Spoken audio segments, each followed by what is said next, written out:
My name is Catherine MacMahon and I'm from Dallas, Texas. So my piece in the show is called Zeros and Ones, and most people don't know this, but the language of computer coding actually comes from the loom.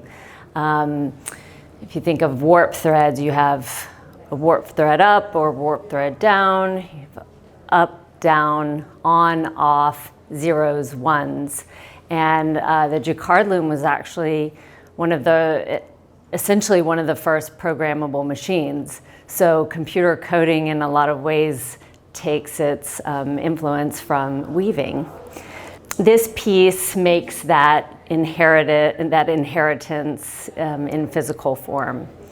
There's 60 words here. They're all zeros or ones, 30 of each, and they're machine embroidered in cursive. And cursive is important to this piece because it's kind of the most human, most analog forms of writing. And it's also a single continuous line to create a single word. And then also the way I make them, I use a dissolvable backing. So once the backing is dissolved, all that's left is this single line of thread, and it's held together by its own kind of inherent structure.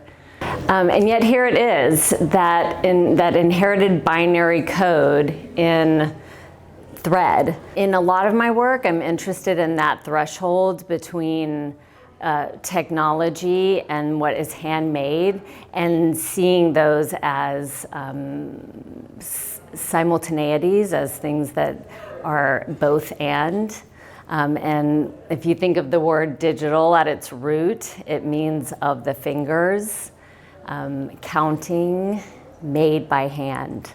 And I love that interplay of something that is technological and yet very made by hand.